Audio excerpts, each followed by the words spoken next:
He kissed her like she was the only woman alive, and she was standing right there watching. Not a stolen peck, not a moment of weakness, a deep, hungry kiss, his hands tangled in her stepsister's hair, both of them laughing between breaths at something Elena would never understand, because the joke, she would soon realize, had always been her. She still had the white lilies in her hand, still warm from the florist. She'd driven 40 minutes to surprise him.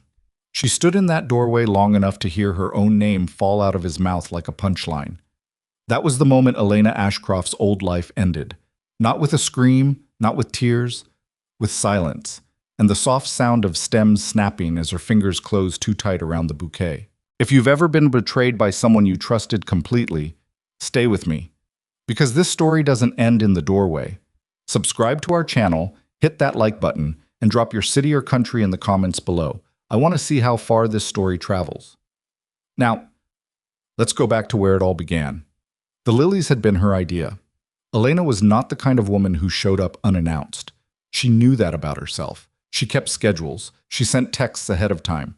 She double-confirmed dinner reservations and always arrived exactly 3 minutes early, never more, because arriving too early made other people uncomfortable, and Elena had spent most of her 31 years trying very hard not to make anyone uncomfortable.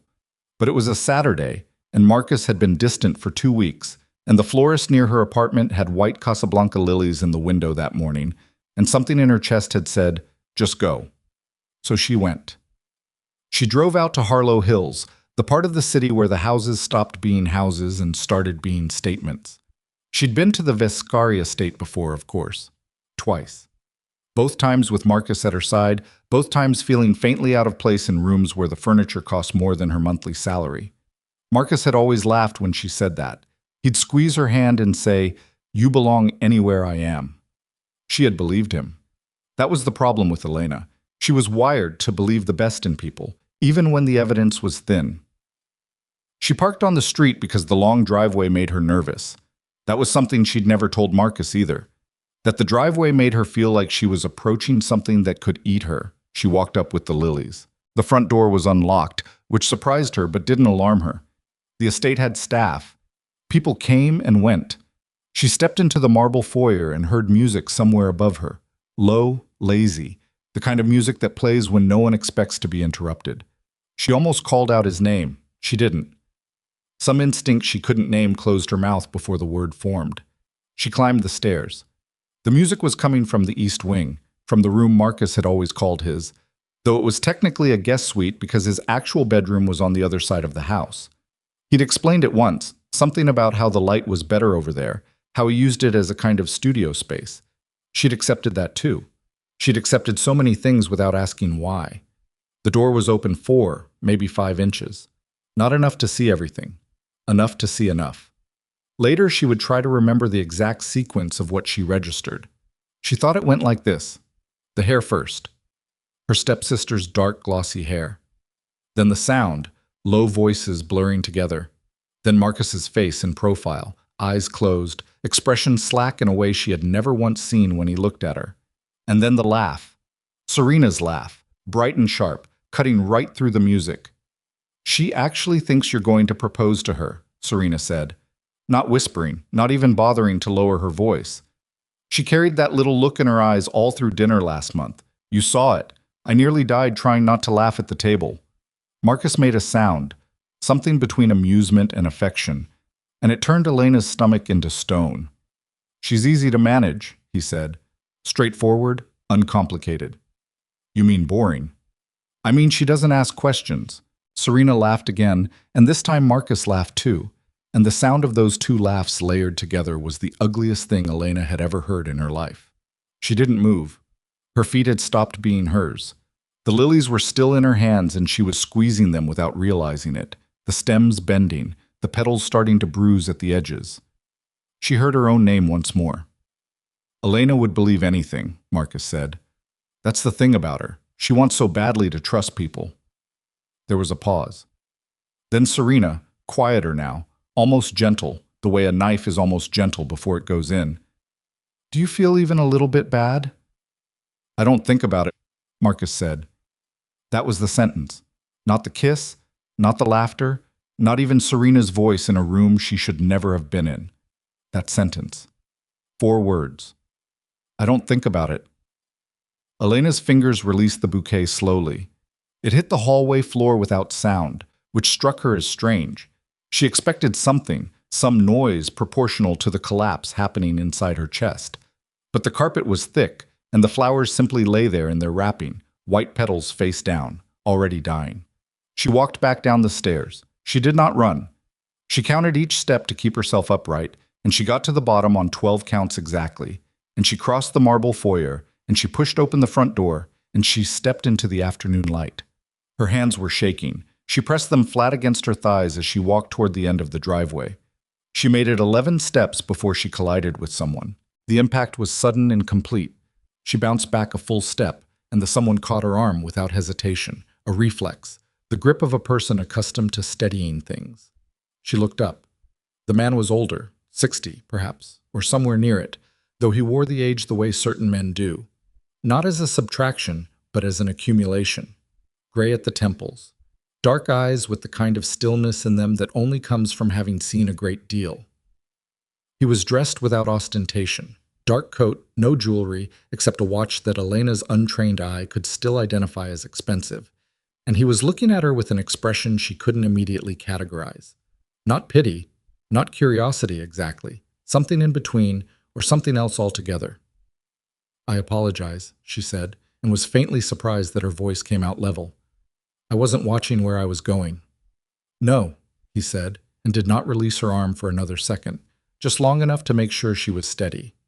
Then he let go. Are you all right? Yes? The lie was automatic, completely. I'm sorry to have... I was just leaving. He glanced past her, up toward the house, then back to her face. Something moved behind those dark eyes, some calculation she couldn't follow. He said nothing else. Neither did she. She walked to her car and got in and sat there for 3 minutes with both hands on the steering wheel before she was able to make herself drive away. She did not cry until she was back on the highway, and even then it was brief. 2 minutes, maybe 3. The kind of crying that is less grief than pressure release, a structural failure after too much weight. She wiped her face on the back of her wrist and merged into the left lane and turned the radio up high enough to cover the silence. She did not call anyone. There was no one to call. Her mother had been gone for 6 years. Her father had remarried, and Serena was the result of that, and calling her father now to explain what his stepdaughter had done felt like the kind of conversation she could not survive before Monday. Her closest work friend, Yolanda, would be at her nephew's birthday party. Elena knew this because she had wished Yolanda a good weekend just that morning, and at the time it had felt like ordinary small talk, and now it felt like evidence that her whole life was composed of surfaces she had never thought to look beneath. She went home. She made tea. She sat at her kitchen table for a long time looking at the grain of the wood. Around 8 that evening, her phone started. Marcus first. 7 texts spaced about 4 minutes apart, the early ones casual. Hey, where are you? Want to come by? And then climbing in urgency as something, some absence or wrong-footedness, must have tipped him off. By the 7th text, he was calling her. She watched his name light up on the screen and felt nothing except a faint, exhausted annoyance. She didn't answer. Serena called at 9:12. Elena watched that too and set the phone face down on the table. She slept poorly, but she slept. The next morning, she got up and went to her desk and opened the budget report she'd been putting off all week. She made notes in the margins. She fixed 3 calculation errors. She brewed a second pot of tea. She did not check her phone until 11, and by then Marcus had sent 14 messages and called 6 times, and Serena had sent one message that read, in its entirety, "You don't understand what you saw. Call me." Elena typed back after a long moment of consideration. "I understand it exactly. Please don't contact me again." She sent it and put the phone in her desk drawer and finished the budget report by early afternoon. She thought she was fine.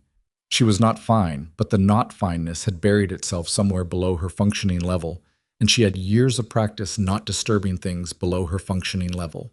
She had learned that skill from her mother's illness, from her father's remarriage, from 100 small abandonments she had never allowed herself to fully register. Elena Ashcroft survived things by continuing to work. It was not a healthy strategy. It was, however, a reliable one. She was back at the office on Monday. She answered emails. She took 2 calls with vendors. She had lunch at her desk because the break room felt like too much social navigation that day. Yolanda stopped by in the afternoon, took one look at her, and closed the office door. What happened? Nothing. Elena. I'm fine, Yolanda. Yolanda sat down in the chair across from her desk and waited. That was Yolanda's particular talent. She could outlast almost any silence. Elena had seen her do it in contract negotiations. She did it now with the same calm, unhurried patience. After 40 seconds, Elena said, Marcus and my stepsister. Yolanda's face did something complicated. Oh, honey. Don't. I'm not doing anything. You're about to do the face. What face? The face where you feel very sorry for me, and I can't stand it right now. Elena picked up her pen and put it down again. I just need to keep working. Yolanda looked at her for a long moment. Then she said, okay. And then, but eventually you're going to have to feel it. I know. Just not today. Not today. Yolanda nodded once and stood up and opened the office door and went back to her own desk.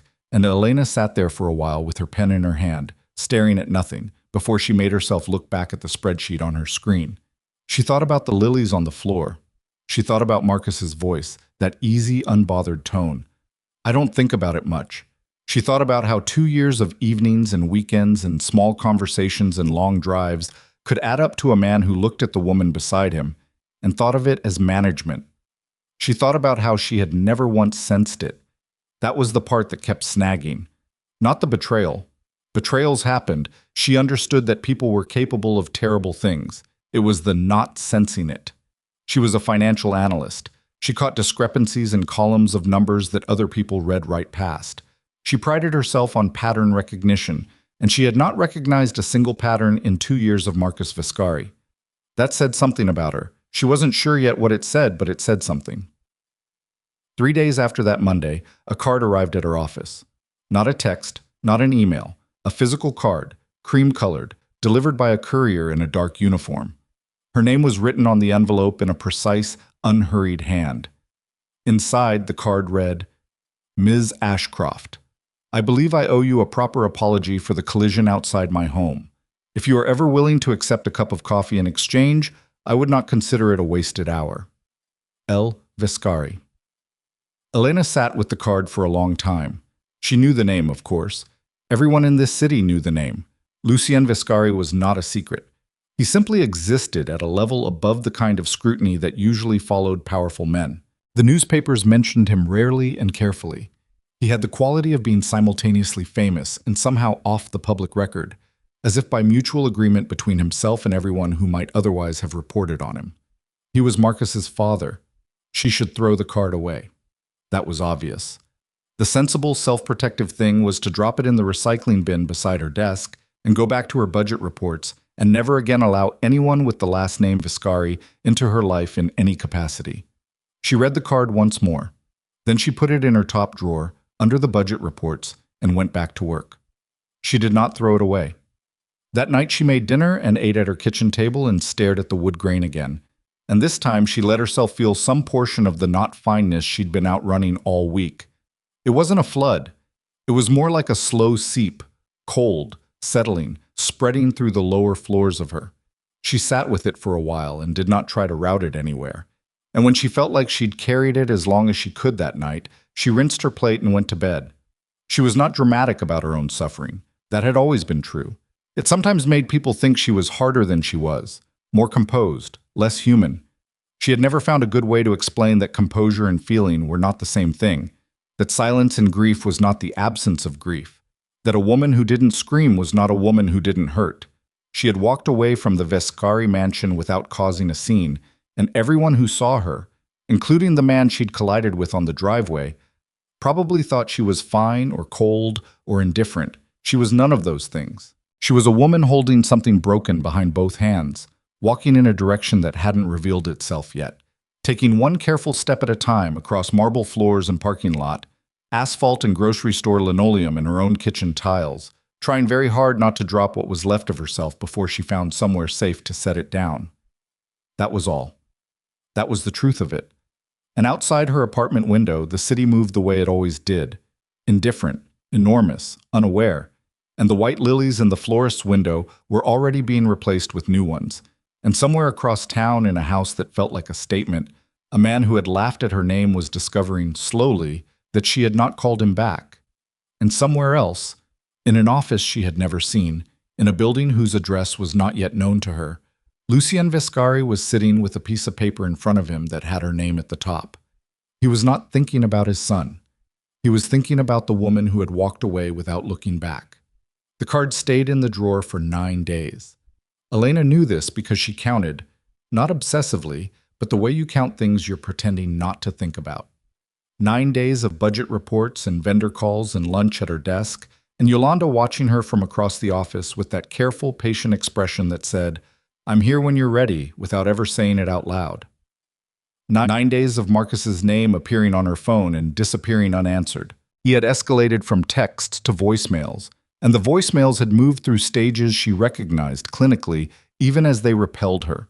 First casual, as if nothing had happened, then confused, then something approaching remorse, though it had the texture of remorse performed for an audience rather than felt in private. By the 6th voicemail, he was explaining himself, which was the stage she found most exhausting, because explanations required her to be a participant in his version of events, and she had decided firmly that she was done being a participant in anything Marcus Viscari constructed. Serena called twice more and then stopped, which was either dignity or strategy. With Serena, Elena had learned long ago, the two were often the same thing. On the 9th evening, she came home from work, changed out of her work clothes, made a pot of rice she didn't particularly want, and sat at the kitchen table with the card in front of her. She had not retrieved it dramatically. She'd simply opened the drawer to get a pen, and the card was there, and she'd picked it up instead, and now here it was between her hands while the rice cooker hummed and the traffic outside her window made its ordinary noise. If you are ever willing to accept a cup of coffee in exchange, I would not consider it a wasted hour. She turned the card over. Blank on the back. No phone number, which struck her. A man like Lucien Viscari would know that if she wanted to find him, she could. Providing a number would have been presumptuous. The absence of one was almost a courtesy. She set the card down. She ate her rice. She washed the bowl and dried it and put it back in the cabinet. Then she sat back down and wrote a short email to the address embossed at the bottom of the card. She'd noticed it the first day and told herself she hadn't, and said simply that she was available Thursday morning and that she preferred tea to coffee and that she had 1 hour. She sent it before she could decide not to and went to bed. His reply arrived at 6:47 the next morning, a single line confirming Thursday. A restaurant name she recognized as the kind of quiet, serious place where powerful people conducted business they didn't want witnessed, and the word, just the word, tea.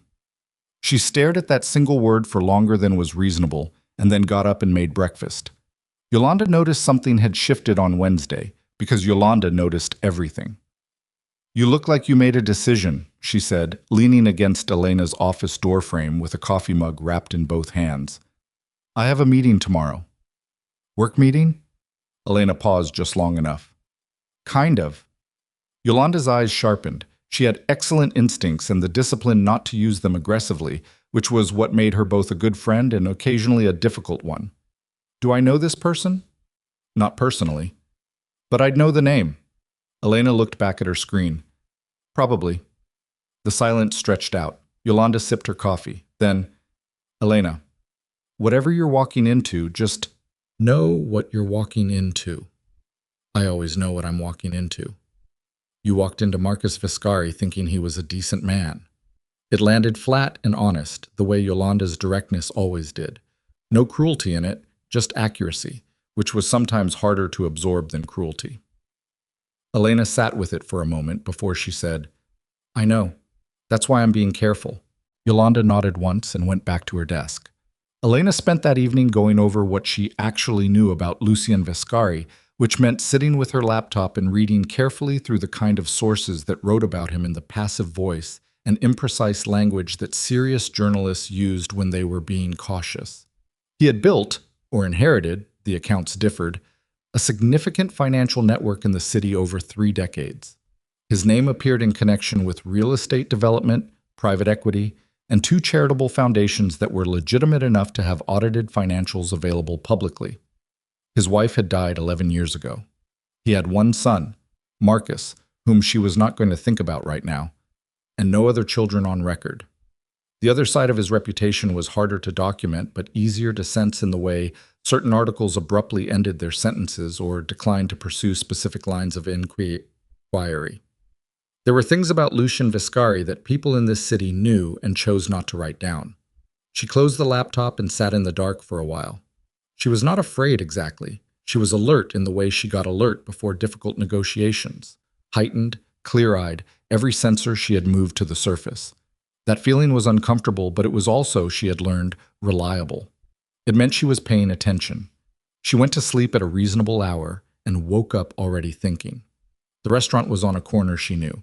Understated from the outside, the kind of place that didn't need signage because its clientele already knew where it was.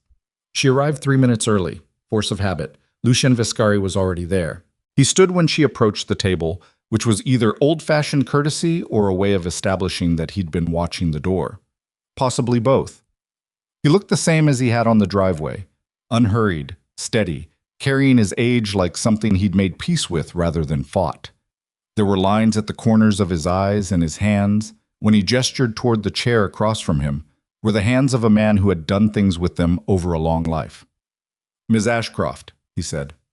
Not a question. "Mr. Viscari." She sat. "You didn't strike me as the type to write cards." Something moved at the corner of his mouth, not quite a smile. "I'm not generally. My assistant writes most of my correspondence. But not this one." "No, not this one."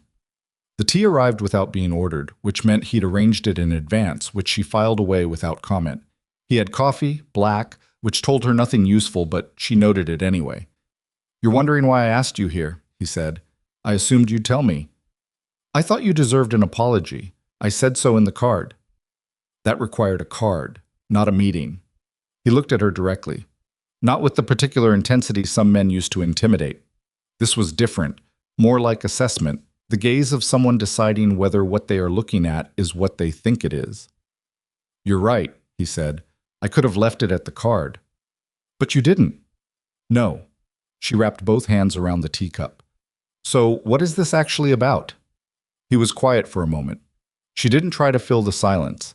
She'd learned from Yolanda that silence was a tool and you didn't surrender it by being the one to break it. After a few seconds, he seemed to register this and something shifted in his expression, fractionally, barely visible, but there. "I'd like to discuss a professional opportunity," he said. "Unrelated to my family. Unrelated to anything you may have witnessed at my home. Unrelated to your son." The word sat on the table between them. He didn't flinch. "Completely unrelated to Marcus, yes." "And you're approaching me why? You don't know me." "I know your work," he said. "You've been with Hartwell Financial for 4 years. Before that, 2 years at Meridian Group, where you identified a 7-figure discrepancy in a property portfolio that 2 senior analysts had reviewed and passed. You were 31 when you did that. You were also not acknowledged properly for it, which is a different issue." He paused. "I know people who know your work. I made inquiries." The precision of it was unsettling, not because it felt threatening, it didn't, but because it meant the conversation she'd thought she was walking into was several steps behind the conversation actually happening. "You made inquiries about me," she said flatly. "Yes." "When?" "Several days ago." "After I left your property." "Yes." She looked at him steadily. "Mr. Viscari, a woman comes to your home, collides with you on her way out, clearly in distress, and your first instinct is to investigate her professionally." "My first instinct was to make sure she was all right," he said, and his voice was level but not defensive. "My second instinct was curiosity. I've lived long enough to know that a woman who walks away from something that painful without making a sound is either very damaged or very strong. I wanted to know which." The bluntness of it caught her slightly off guard. She hadn't expected bluntness. She had expected maneuvering. "And what did you decide?" "I haven't decided yet," he said. "That's somewhat the purpose of this conversation." She set the teacup down. "You want to offer me a job?" "I want to discuss the possibility of you consulting on a project, an investment company, new formation, separate entity from my existing holdings, specifically structured to have no formal ties to my name. Its purpose is to fund community infrastructure, affordable housing development. education programs, the kind of work that needs someone with genuine financial intelligence running the analysis, not someone who will sign off on whatever numbers keep the donors comfortable. She listened to all of it without interrupting. When he finished, she said, "Why structure it separately from your holdings?" "Because my holdings carry a history that would compromise the work." "You mean your reputation?" He didn't look away. "Yes." "So you want a company that looks clean?" "I want a company that is clean," he said, and there was the first edge she'd heard in his voice. Not anger, but something firm, a line being drawn. "There's a distinction." "Is there in your case?" The question was direct enough to be almost rude, and she knew it, and she asked it anyway because if this man was going to sit across from her and describe himself in terms of clean and separate and independent, she wanted to see how he handled the parts of himself that weren't any of those things. That was the real test, and they both knew it. He was quiet for a count of 4. Then, "That's a fair question. I don't have an answer that will satisfy you in this room today. What I can tell you is that the company's finances would be independently audited and fully transparent to its board. You would have access to everything. You would also have the right to leave after 30 days, with a full payment for your time and no repercussions of any kind." "You're describing a trial period." "I'm describing an exit." She almost said something and didn't. She picked up her tea instead and drank some of it and looked past him at the quiet room around them. The low light, the other tables with their other conversations, the ordinary architecture of people talking over things that mattered. "I'll think about it," she said. "That's all I'm asking." She left the restaurant 20 minutes later, walking out into a morning that was cold and bright and clarifying. She stood on the corner for a moment, hands in her coat pockets, watching the traffic. She wasn't sure what she had just agreed to think about. She wasn't sure what the right answer was, or whether there was a right answer, or whether she was in the early stages of making the kind of decision that looked rational from inside and catastrophic from outside. What she knew was this: he had looked at her like she was a person, not a problem to manage or a wound to pity or an opportunity to exploit, like an actual particular person with specific value of a kind he respected. She had not felt that in a while. She walked to the train station and went back to work. Marcus called her that afternoon. She sent it to voicemail. 30 seconds later, the voicemail notification appeared, and she made herself listen to it while staring out her office window at the middle distance. His voice was different this time. Less performance, more rawness, something underneath the words that sounded like he'd stopped rehearsing and started just talking. "Elena, I know you're not going to call back. I need you to know that what you heard wasn't the whole story. Serena and it's complicated in a way I didn't handle well, and I understand why you're not talking to me. I do. A pause. Breathing. "I miss you." She deleted it and went back to her spreadsheet. That evening she ran into Serena, not literally. She came around a corner in the grocery store nearest her apartment, and there her stepsister was, holding 2 bottles of wine and comparing labels with the focused expression she applied to decisions she'd already made. Serena looked up, and they saw each other from across the aisle, and neither of them moved for a full 2 seconds. Serena was beautiful in the loud, deliberate way that required daily maintenance and communicated effort so well it almost looked effortless. She was 28 and had their father's sharp cheekbones and a quality of self-possession that Elena had once admired and now recognized as something else. Armor, maybe, or the mask that armor came with. "Elena." Serena's voice came out even. "Serena." Elena's came out the same. Neither of them moved. "I know you don't want to hear anything from me right now," Serena said. "Correct. But I need you to understand." "I don't need to understand anything." Elena kept her voice low. Not angry, controlled, which was its own kind of force. "I heard what I heard. You were both very clear." Serena's jaw tightened. "You don't know how long it had been going on." "I don't need to know." "You should, because it started..." "Serena." Elena stepped forward, not aggressively, just enough to make the space between them intentional. "Whatever you're about to say is for your benefit, not mine. You want to explain it in a way that makes it smaller than it was. I'm not going to help you do that." Serena's mouth closed. Something moved behind her eyes. It might have been guilt. It might have been something harder and more reflexive. Elena had never been completely sure what Serena felt beneath the surface of things, because Serena had spent most of her life making sure no one could find out. You always did this, Serena said, and now there was something tighter in her voice. Made yourself the reasonable one, so I looked like the mess. I'm not doing anything. I'm buying groceries. You've been looking down at me since Dad married Mom. The old grievance, worn smooth from handling. Elena recognized it the way you recognize a speech you've heard in different versions across years.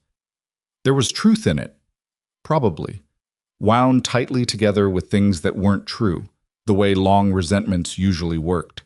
She didn't have the energy tonight to untangle which was which. I have to go, Elena said. Of course you do. Serena's voice had gone brittle. Very composed. Very Elena. You know what the problem with being composed all the time is? Nobody thinks you're hurting. They just think you don't care. Elena stopped. She turned back slowly. I was carrying white lilies, she said quietly. I drove 40 minutes. I walked into that house to surprise someone I thought loved me, and I found him with my sister. And I walked out without making a scene because I didn't want to give either of you the satisfaction. She paused. That's not composure. That's the hardest thing I've ever done. And you don't get to reframe it as a character flaw. Serena said nothing. Elena turned and walked to the next aisle and picked up what she needed and paid and left. And she managed to hold herself together all the way to the parking lot before she had to stop and put both hands on the hood of her car and breathe for a while.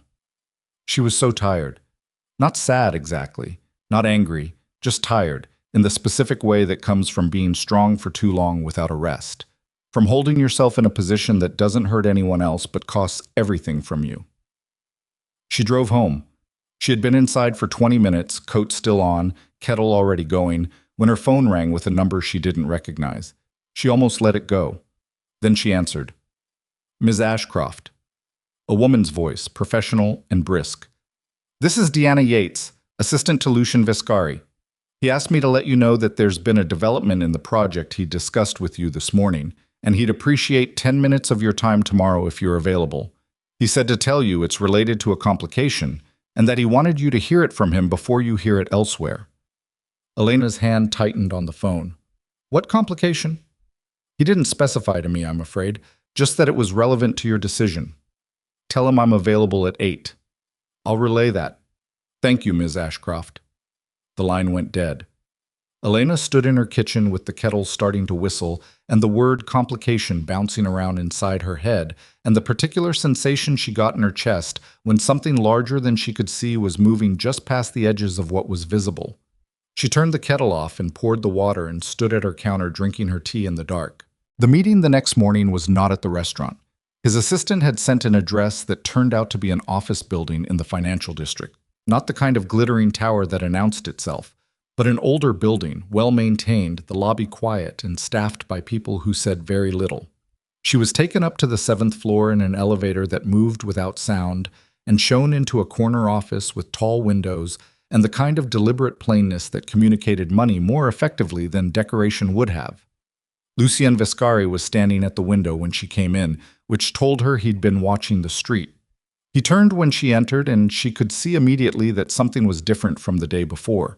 Not agitated, because she suspected agitation was not something this man did, but tighter, more contained, like a thing under pressure holding its shape. Thank you for coming, he said. You said complication. What kind? He gestured to the chairs and she sat and he sat across from her, not behind the desk, which she noted. The company I described to you yesterday. I've been building it quietly for 8 months. Board structure, legal formation, initial capital commitments. I wanted it to be solid before I brought in a financial director. He paused. 3 days ago, someone with access to information, they should not have sent a communication to 2 of the board members suggesting that the company's formation was connected to my family's other interests. The suggestion was false, but the communication also contained documentation, financial records from 15 years ago, that is real and is sensitive, and that I had believed was no longer accessible. Elena listened carefully. Who sent it? I don't know yet. What did the documentation show? He held her gaze. Activity from a period when my business was conducted differently than it is now, 15 years ago. He didn't elaborate, and she didn't push, because the what was less important right now than the how. The board members came to me immediately, which is to their credit. But if one message went to 2 people, more messages can go to others. And if this becomes public before the company has established its own independent identity, the damage won't just be reputational, it will be substantive. Everything I've built toward will unravel before it starts. Elena sat with this. Why are you telling me? She said. I hadn't agreed to anything. Because whoever sent that message knew enough about the company's formation to identify the board members. That's not public information, which means someone has been watching the project. And if they've been watching the project, they may have seen our meeting yesterday. He said it plainly, without drama. I didn't want you walking into a situation without knowing there was a situation. She felt the weight of what he was describing settle over her. Not panic, but gravity. The kind of knowledge that changes the shape of a room once it's in the room. So you're warning me off. I'm informing you. The decision is yours. If I walk away right now, am I clear of it? I believe so, yes. You've done nothing, signed nothing, agreed to nothing. And if I don't walk away? He was quiet for a moment. Outside, the city made its muffled noise through the tall windows. Then you're inside something that has an enemy I haven't yet identified, he said. And I would rather you knew that in advance than discover it after. Elena looked at this window. The light through it was gray and thin, November light, the kind that gave everything equal flatness and made it hard to read depth. She thought about the lilies on the floor of the vestry hallway. She thought about Serena in the grocery store. She thought about Marcus's voice in the voicemail. I miss you. And the specific cheapness of that, how little it cost him to say it, and how much it had cost her to hear it. She thought about Yolanda saying, eventually, you're going to have to feel it. She thought about her own hands, flat and steady on her desk, day after day, holding everything together with the pressure of competence because there was nothing else to hold it with. I need to ask you something directly, she said, and I need a direct answer. All right. Are you building this company because you actually want to do something good? Or are you building it because you need something clean to put in front of your legacy and you've decided I'm useful to that project? The question sat in the air. He didn't answer immediately, and she appreciated that. The pause meant he was actually considering rather than reaching for the prepared version. Both, he said. I won't insult you by pretending it's only one.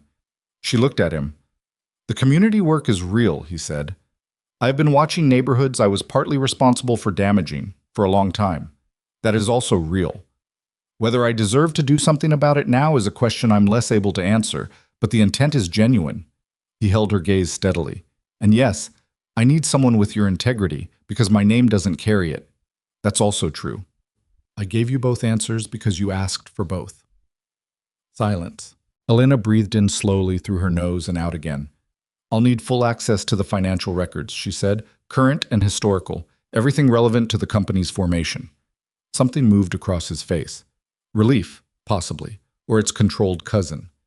You'll have it. I want an independent attorney to review my consulting agreement before I sign anything. Of course. And if I find anything in those records that I can't reconcile with a clean operation, I walk. No conversation. I walk. Understood. She stood. He stood. One more thing, she said. The documentation someone sent to your board members. The 15-year-old financial records. I'm going to need to see those too. His expression didn't change, but something shifted underneath it. The slight recalibration of a man who had not expected that particular ask. Why? Because if someone is using your past to attack your present, I need to understand the past well enough to know what they have and what they don't have. Otherwise, I'm working in the dark. She held his gaze. I'm not asking because I'm curious about your history, Mr. Vescari. I'm asking because you can't protect what you're building if neither of us knows where the real exposure is. He was quiet for 3 seconds. 4. Then, I'll have them sent to you by end of day. She nodded. She picked up her bag. She walked to the office door and had her hand on the frame when he said her name. Her last name, just that, quiet and even. She turned. Thank you, he said, for not walking away. She looked at him steadily. I haven't decided anything yet, Mr. Vescari. I've decided to look. There's a difference. She left. In the elevator going down, she stood very still with her bag held in both hands and her reflection broken into planes across the metal door. She could feel the shape of the decision she was moving toward. Not made yet, not quite, but close enough that she could feel its edges. close enough to know it was large. The elevator reached the lobby, and the doors opened, and she walked out into the cold November air, and she was 3 blocks down the street before she realized her hands were not shaking. They were completely steady, and that somehow was the thing that told her she was already in. She just hadn't said it out loud yet, but the envelope would arrive by end of day, thick with 15 years of buried numbers. And when she opened it that night at her kitchen table and spread the pages across the wood grain she'd stared at so many times in the past 3 weeks, she would find at the bottom of the stack, beneath the financial ledgers and transfer records and legal correspondence, a single photograph, blurry, printed on plain paper, clearly a copy of a copy, showing a woman's face she did not recognize, and written across the back in handwriting. Nothing like Lucian Vescari's precise script, 2 words that made the blood in her wrist go suddenly, completely still. She knew. She knew.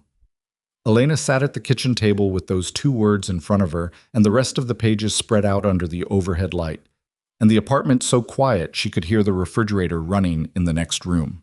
She knew. The photograph was small, 3 inches by 4 maybe, printed on copy paper that had been folded and unfolded enough times that the creases had gone soft. The woman in it was somewhere in her 40s, dark-haired, caught in what looked like a parking structure. Her face turned slightly toward the camera as if she'd heard something just before the shutter closed. She wasn't looking directly at the lens. Her expression was alert in the particular way of a person who has learned to be alert, who has built it into the architecture of how she moves through spaces. Elena did not recognize her. She turned the photograph over again. She knew. The handwriting was cramped, pressured, the letters leaning forward like they were in a hurry. A ballpoint pen, pressed hard enough to leave a slight ridge on the paper. Someone had written this in a state. Not calm, not composed.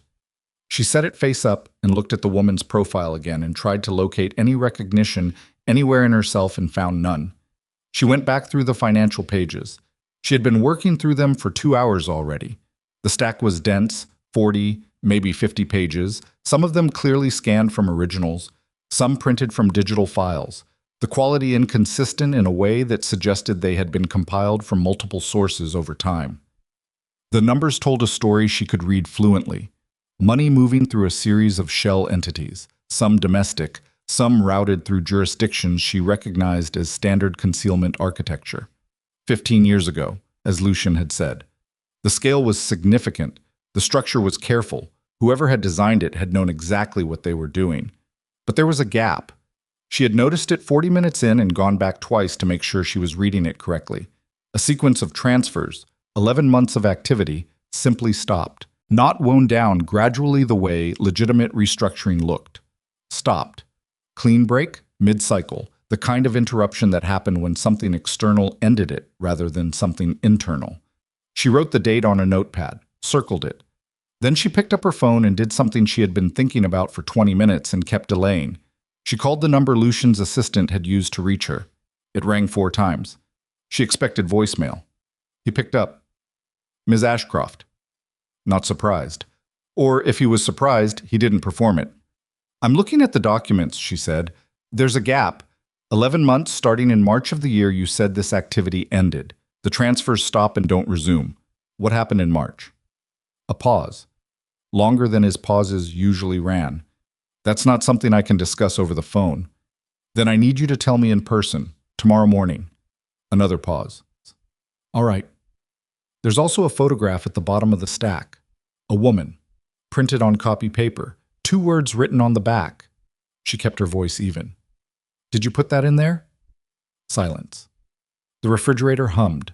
The traffic outside had gone thin and intermittent, the city settling into its late-night register. No, he said. So someone added it to the documents before they sent them to you. That would appear to be the case. Who is she? The silence this time had a different quality. Heavier. The kind that comes not from thinking, but from deciding how much to say. Someone from a long time ago, he said finally. I'll explain tomorrow. She looked at the photograph. The woman's turned face, the alert, listening posture. She's not alive anymore, is she? It wasn't quite a question. He didn't answer, which was its own answer. 8 o'clock, Elena said, and ended the call. She sat with the pages and the photograph for another hour. She wasn't reading anymore. She'd extracted what the documents could tell her, and the rest required conversation. She was simply sitting with the weight of what she'd walked into, turning it over, checking its dimensions. She had told him she hadn't decided anything yet. She had lied, and she'd known she was lying when she said it, and now the lie felt different. Not dishonest exactly, but insufficient. She had decided. She just hadn't known the full shape of what she was deciding. She put the pages back in the envelope and set the photograph on top and closed the flap and put it in her bag. She went to bed at 1 in the morning and lay awake for 40 minutes with the ceiling above her and the dark around her and the name of the date she'd circled turning over quietly in her mind like something on a wheel. She was at the building on the 7th floor at 7:58. Lucien was there when she arrived. Not at the window this time, at the desk, a cup of coffee in front of him that looked like it had been there long enough to go cold. He stood when she came in, and she saw immediately that he had not slept well. Not dramatically. He was still composed, still contained, but there were small evidences. The set of his jaw, the slight tension around his eyes that wasn't there at yesterday's meeting. She sat. She put the envelope on the desk between them and tapped the flap. "Tell me about March." He sat back down. He looked at the envelope for a moment and then at her. "Her name was Carla Reeves," he said. "She worked as an accountant, internal, for the network of entities you saw in those documents. She was employed by the organization that ran the financial architecture, not by me directly, but she had full access to the accounts." Elena waited. "In March of that year, Carla came to me privately. She told me she had been documenting the activity, not on my instruction, on her own initiative, over a period of 2 years. She told me she intended to take what she had to federal investigators unless I exited the arrangement completely." He said it without inflection, as if describing something that had happened to someone else. "She was not wrong to do it.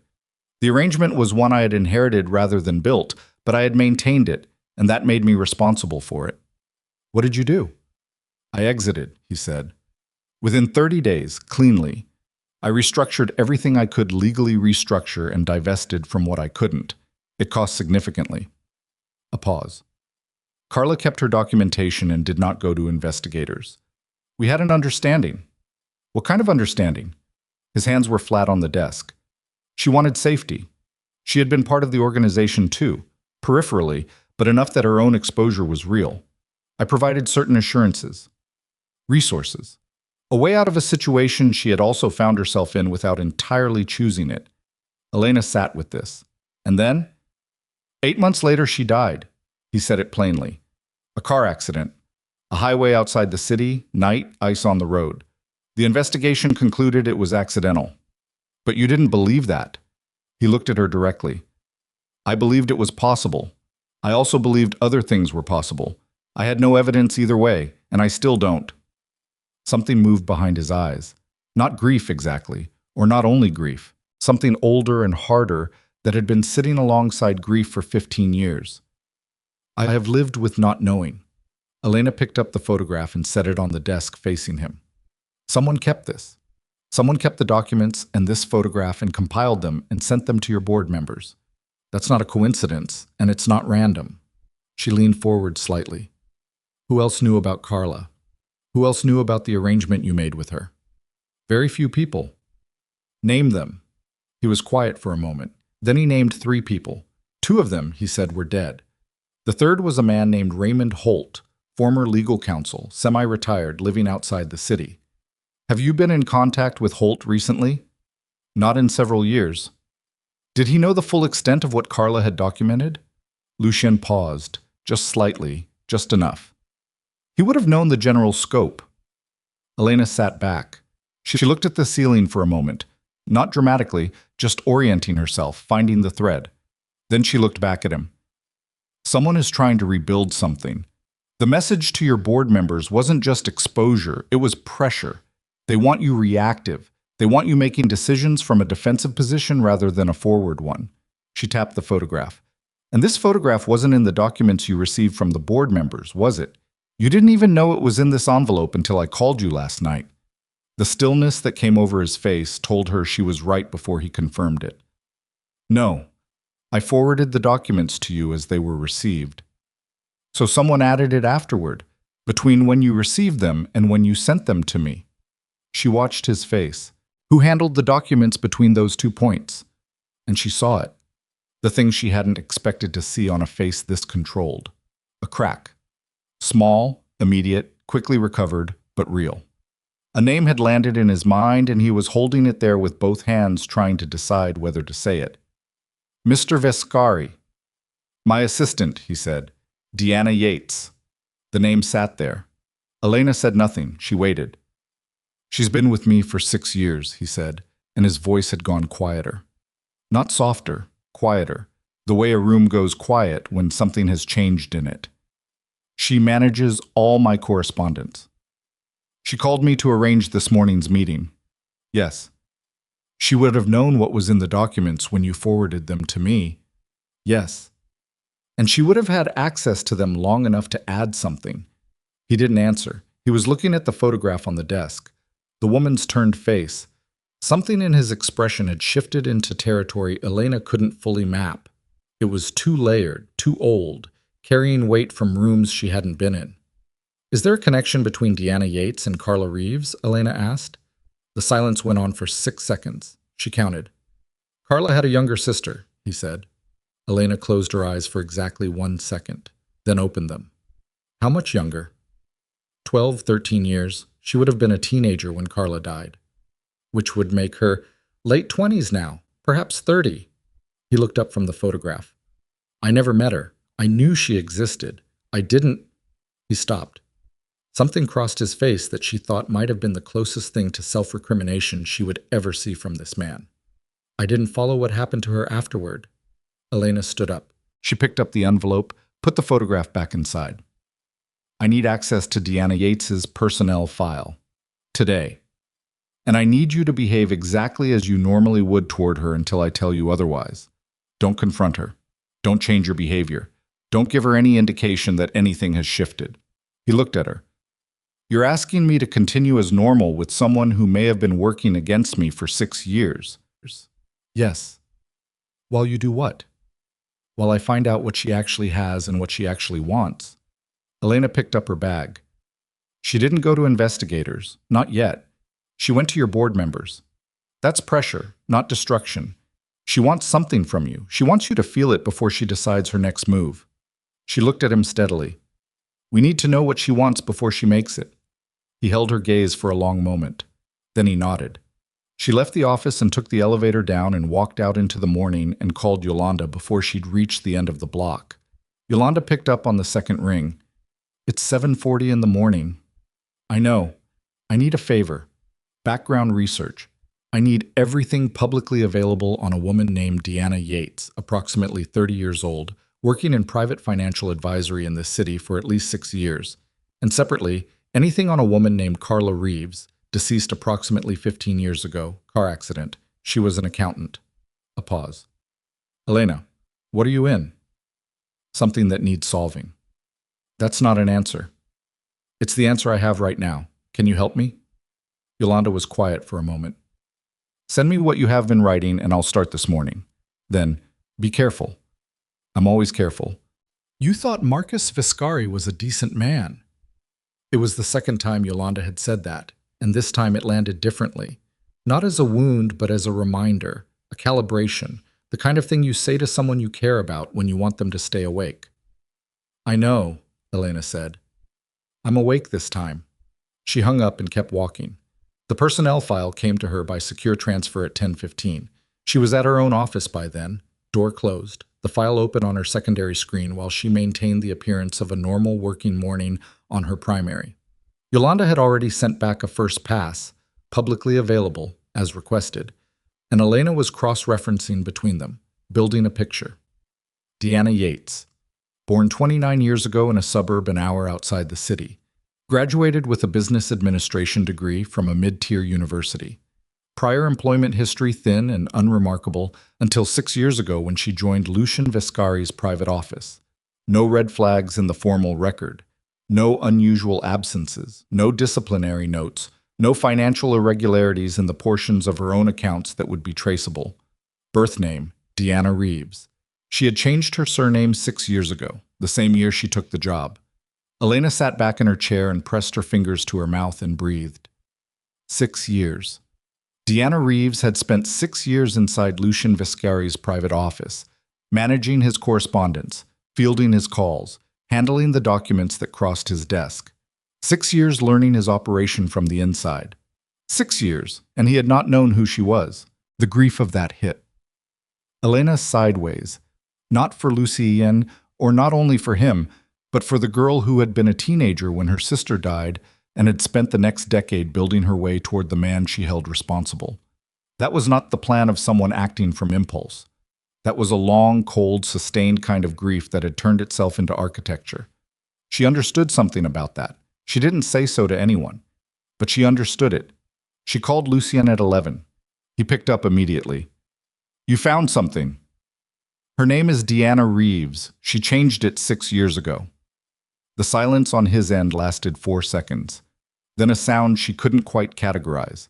Not a word, just an exhale. The sound a person makes when something they were afraid of becomes confirmed. "She's Carla's sister." "Yes." Another silence. "I should have—" "Don't," Elena said, not harshly. "Not right now. Right now I need you to think about what she wants. She's been inside for 6 years. She could have exposed you at any point. She chose not to. She chose to wait, and then to use the documents as pressure rather than going directly to the authorities." Elena paused. "She wants something more than exposure. What would Carla's sister want that she couldn't get from simply destroying you?" She heard him thinking. She had come to recognize the texture of his silences. This one was specific, the silence of a man searching through old rooms for something that matched a new question. "Answers," he said quietly. "She might want to know whether Carla's death was an accident." Elena's hand tightened on her phone. "And do you know? Do you actually know, after 15 years? "I know more than I knew then." A pause that felt like wait. "There were things I discovered in the years after, about the organization, about how it handled people who threatened it." "Lucien." She used his name without thinking. First time, no prefix, just the word, direct. She felt him register it. "Tell me what you know." "Not on the phone." "Then where?" He gave her an address. Not the office building, somewhere else, somewhere he described as more private. She wrote it down and looked at it and said she would be there at 6. She spent the intervening hours working at her desk with a kind of focused calm that she recognized as the state she entered when things became serious enough that feeling had to wait. The budget reports got done. 2 emails got answered. She ate lunch at her desk without tasting it. At 3:47, her desk phone rang. The office line, which almost no one used anymore. She picked it up.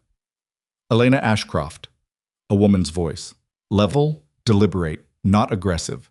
The voice of someone who had practiced this call. Elena's whole body went still. "Deanna," she said, a pause that confirmed it. "You work fast." "So do you. 6 years is thorough." "I didn't call to argue about my methods." A breath on the line, controlled. "I called to tell you that you are in the middle of something you don't fully understand, and I don't want you getting hurt because of it." Elena leaned back in her chair and looked at the ceiling.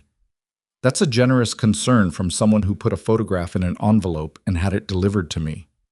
I didn't mean that to reach you. It was meant for him. Whoever transferred the documents made an error." A pause.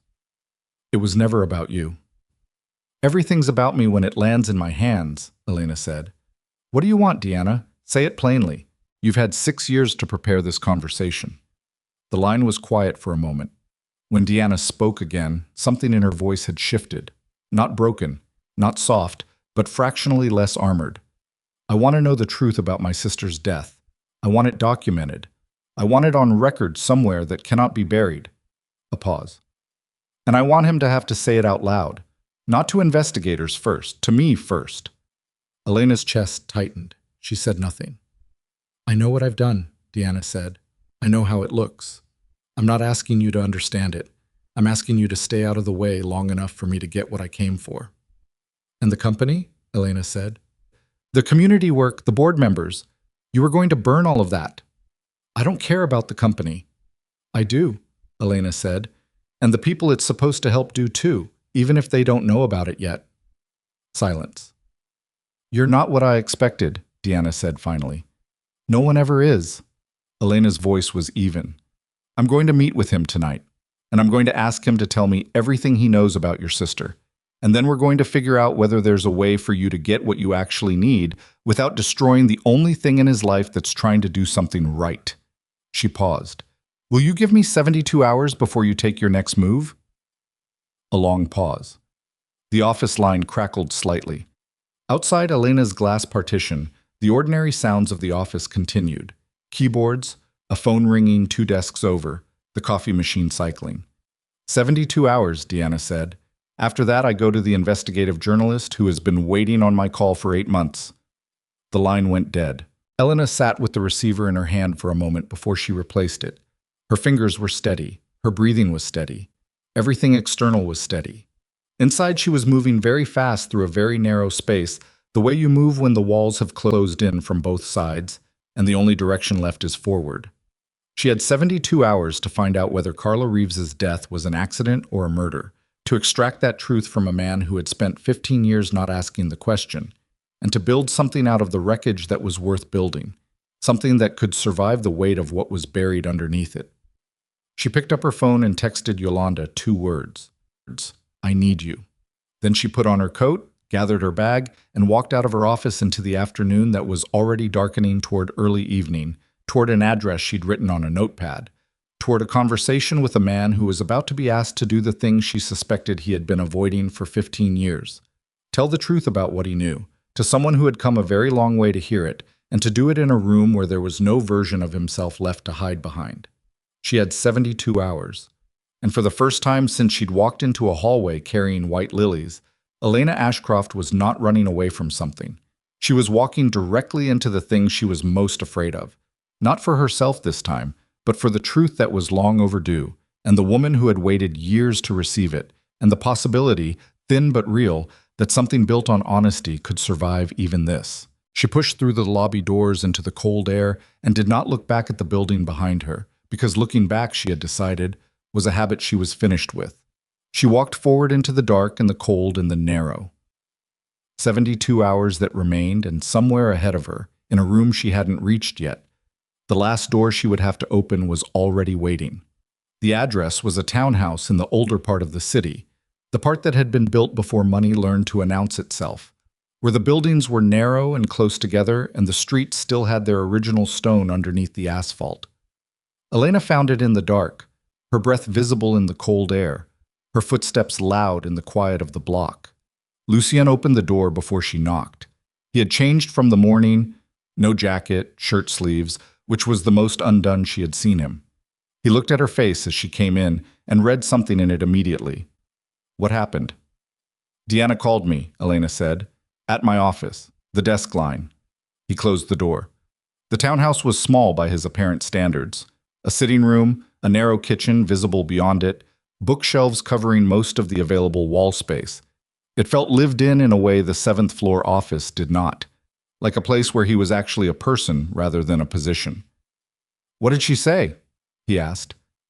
"She wants to know the truth about her sister's death, documented, on record." Elena set her bag down and turned to face him. "She wants to hear it from you directly, not through investigators, not through lawyers. From you." She paused. "And I told her I'd give her an answer in 72 hours. He went very still. "I made that commitment without your consent," Elena said. "I know, but the alternative was watching her go to a journalist tonight instead of in 72 hours, and I needed time." "What journalist?" "She didn't say specifically. She said she had someone waiting on her call for 8 months. He turned away from her and walked to the window and stood there looking out at the street. His hands went into his pockets. Not casual, the opposite of casual, the gesture of a man containing something with physical effort. "You told me this morning you knew more than you did in the beginning," Elena said, "about the organization, about how it handled people who threatened it." She waited. "Tell me now." "Everything." The silence lasted enough that she began to think he was going to ask her to leave. Then he turned back from the window and sat down in one of the chairs and put both forearms on his knees and looked at the floor. 3 years after Carla died, he said, a man named Gregor Vass was indicted on federal racketeering charges. He ran the primary financial architecture, the organization Carla had been working inside. One of the pieces of evidence in the indictment was a pattern of traffic incidents that the federal investigators believed were not accidental. 4 people, over 6 years, all of whom had been identified internally as liability risks. He paused. Carla's accident fell within that window. Her profile matched. The investigators noted it in the discovery record. Elena's voice was even. Were they able to prove it? For the other cases, partially. For Carla's, no. The evidence wasn't sufficient. The case moved forward on other counts. Gregor Vass was convicted and sentenced and has been in federal prison for 11 years. But someone from that organization is still operating. A subset. Vass was the center, but not the only axis. There were people around him who were never charged, either because the evidence didn't reach them or because they cooperated. He looked up. I have believed for several years that one or more of those people have been attempting to rebuild. Quietly, using legitimate business structures as cover. Elena felt the pieces moving inside her head, rearranging, connecting. That's what the message to your board members was actually about. It wasn't Deanna trying to destroy the company. No, he said. Deanna used the documents to get at me, but someone else got there first. The documents were the vehicle, but the timing wasn't Deanna's choice. Someone else engineered the moment. Someone who knew you were building the company. Someone who wanted you destabilized before the company could establish itself as a legitimate force. She sat down across from him. Because a clean, independent company with public accountability and community support is harder to work around than a shadowy private network. Yes. Who? He said a name. Vincent Coe. Said it quietly, like a word you say when you know saying it has consequences. Former associate of Gregor Vass, never charged, had spent the past decade building what appeared to be a legitimate property development firm. 43 years old, patient. According to everything Lucian knew, currently in the process of acquiring 3 city contracts that would give his company control over infrastructure in the same neighborhoods that Lucian's investment company was targeting. He doesn't want competition, Elena said. He wants those neighborhoods, and he doesn't want a company with clean books and public accountability anywhere near them, because that kind of transparency makes the other kind of operation harder to run alongside it. That's what I believe. Do you have documentation? Not enough. Not yet. Elena pressed her fingers to her forehead for a moment. The timeline was assembling itself. Deanna's 6 years of patient positioning, Coe's 11 years of quiet rebuilding, the board members receiving the documents at the precise moment when the company was most vulnerable, the photograph inserted to signal something specific to Lucian about what was known and what could be used. It was multiple people with multiple agendas using the same instrument at the same moment, which was either extraordinary coincidence or something had brought them into alignment. Coe found Deanna, Elena said. It wasn't a question. Lucian's jaw tightened. That's what I'm afraid of. He found her, or she found him. Either way, he knew about her access to you, and he used it. He gave her the documents, or helped her get them, and let her deliver them, knowing she'd add her own pressure. She looked at him, which means Deanna may not fully understand what she's been used for.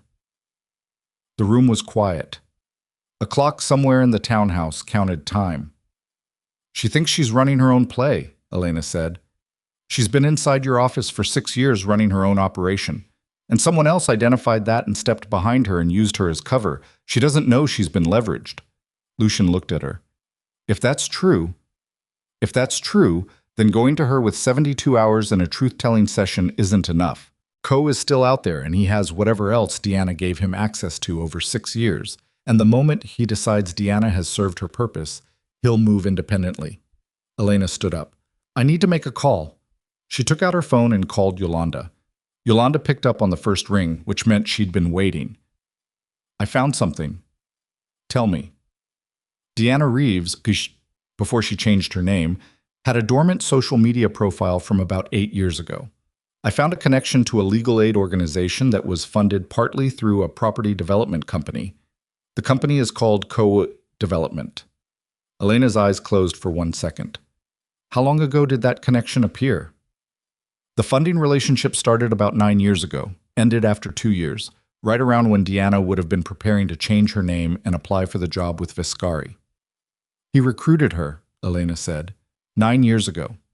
She thought she was finding her own path and he was building it under her feet. Yolanda was quiet for a moment. Elena, this is not a financial dispute anymore. No, it isn't. Elena looked at Lucian across the room.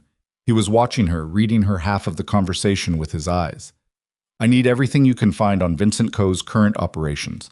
Property acquisitions, contract bids, anything connected to the 3 city contracts in the Northern District. That's going to take time. How much time? Tonight, if I don't sleep. Don't sleep. She hung up. Lucian stood. You're not going to make it 72 hours, he said. No, we have maybe 36 before Coe realizes we've started pulling his thread. She met his eyes. And we need Deanna, not as a target, as a witness. She has 6 years of internal access and she doesn't know half of what she was actually collecting. We need to bring her in before Coe decides she's a liability. She won't trust me. She doesn't have to trust you. She has to trust that I'm not lying to her. Elena picked up her bag. Call whoever you have in the city who can provide protection for someone who doesn't want it, tonight. He picked up his own phone without argument. She was at the door when her phone rang. Unknown number, different from the one Deanna had used before. She almost let it go, then answered. Ms. Ashcroft. A man's voice, smooth, conversational, the voice of someone who had never needed to raise it to be heard. My name is Vincent Coe. I think we should talk. The cold came right through the wall of the townhouse. Elena felt it on the back of her neck. How do you have this number? She said. I have a great many things, he said pleasantly. That's rather the point I'd like to make. I understand you've been doing some research today. I'd like to suggest that the research is probably not in your best interest, and that there's a much simpler arrangement available to everyone involved if you're willing to take a step back. What arrangement? Lucien Vescari continues his charitable ambitions in a limited capacity. You continue your career, which is genuinely impressive, by the way. The Northern District contracts proceed without interference, and Deanna Reeves gets what she's actually been looking for, which is confirmation about her sister, which I can provide because, unlike Lucien, I was present for what actually happened to Carla. A pause precisely timed. Everyone gets something. No one has to do anything that can't be undone. Elena stood very still. You're telling me you know how Carla Reeves died. I'm telling you I have information that the Reeves girl has been trying to find for 15 years, which means I have something she wants far more than she wants to hurt Lucien Vescari. His voice remained conversational, almost warm. I'm a reasonable man, Ms. Ashcroft. I'm offering you a way out of a room that has very few doors. I'll need to discuss this. Of course. You have 2 hours. A pause. After that, the offer changes in nature rather significantly. The line went dead. Elena turned around. Lucien was already watching her from across the room, his phone in his hand, his face reading everything it needed to from her expression. Coe, she said. I heard his name. His voice was flat. What did he say? She told him. All of it, verbatim, because she had the kind of memory that retained things under stress in exact sequence. He listened without interrupting, and she watched his face move through something complicated while she spoke. Not panic, not anger. Something deeper and older that she thought might be the specific fear of a man who has spent years managing a situation and has just discovered the situation is larger than the walls he built around it. When she finished, he said, he was present for what happened to Carla. That's what he said. That's not an offer. That's a threat dressed as an offer. His jaw was tight. He's telling me he has direct knowledge of a death that could be attributed to organized criminal activity, and he's using that knowledge as currency. Yes. If he has that knowledge, he was part of it. Almost certainly. Which means if it ever reaches investigators, he goes down with it. Elena looked at him, which is exactly why he's trying to contain it before we can get it to anyone who can use it. Lucien set his phone down on the bookshelf beside him with a precision that looked like the controlled version of throwing it. We need Deanna, tonight, before he reaches her. That's what I said 20 minutes ago. I know. He was already moving, already picking up his jacket from the back of the chair. I know where she lives. She used her current address on her employment forms, and I never had reason to. He stopped. He looked at Elena with something in his face she hadn't seen before. Not the controlled assessment of their earlier meetings, not the contained authority. Something fractured. She worked for me for 6 years, he said. She sat outside my office. She answered my calls. He stopped again. She was a girl who lost her sister, Elena said, and someone gave her a direction to walk in. And she walked in it for a very long time. She held his gaze. We can talk about what that means later. Right now, we need to move. They took his car. He drove and she sat in the passenger seat with her phone, texting Yolanda the update and receiving back a string of addresses, Co-Development's registered offices, a secondary residential address for Co himself, and Deanna Reeves's apartment building, which Yolanda had found through the same public record search as everything else. The city moved past the windows, wet and lit, the rain that had started while they were inside the townhouse turning the streets reflective and strange. Elena watched the neighborhoods change as they moved north, the older commercial blocks giving way to denser residential, the buildings getting closer and lower. She's going to be afraid, Elena said. I know. She'll think we're coming to stop her. I know. You can't be the one to talk to her first. She's been working against you for 6 years. She's built her whole internal story around you as the obstacle. If you're the first face she sees, it's over before it starts. So what do you suggest? I go up alone. You stay in the car. She looked at him. Can you do that? His hands tightened on the wheel and then deliberately loosened. Yes. The apartment building was a 6-story block in a neighborhood that was neither poor nor comfortable, the kind of building that attracted people who were between things, passing through something, saving towards something else. Elena went through the front door, which was propped open with a brick, and took the stairs to the 4th floor. The hallway smelled like cooking and old carpet and something faintly chemical she couldn't identify. She knocked on apartment 4F. Silence. Then the particular silence of someone on the other side of a door deciding. Deanna. Elena kept her voice low and even. It's Elena Ashcroft. I'm alone. I need 5 minutes. More silence. I know about Co, Elena said. I know he was connected to you before you took the job. I know he helped you get access. And I know he just called me 40 minutes ago, offering me a deal to make all of this go away quietly. She paused. He's not going to give you what you want. He's going to use what you have and then make you disappear. You've spent 6 years thinking you were the one with the plan, and I need you to hear that someone else had a bigger one behind it. The lock turned.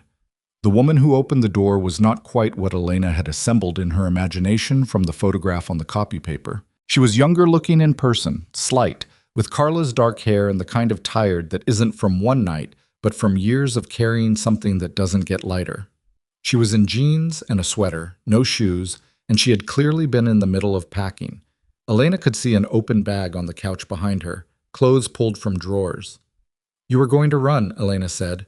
I was reconsidering my timeline. Deanna's voice was steady, but her eyes were moving. To the hallway behind Elena, to the stairwell, back to Elena's face. He's not with me. He's in the car downstairs. Something flickered across Deanna's face. Relief or anger, or both at once. You brought him here.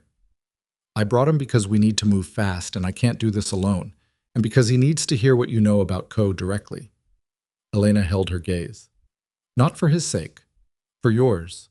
Because Co was there when your sister died, Deanna. He told me so 40 minutes ago. He used that as leverage, told me he could give you confirmation if we backed off, which means he's been sitting on that information and waiting for the moment he could trade it. Her voice stayed level, but she felt the weight of what she was saying. He's been letting you look for an answer he already had. For years. Deanna's face went through something Elena couldn't fully name. Her jaw tightened until the muscle showed and her eyes went somewhere interior for a moment, somewhere Elena couldn't follow. Then she came back. He recruited me, Deanna said.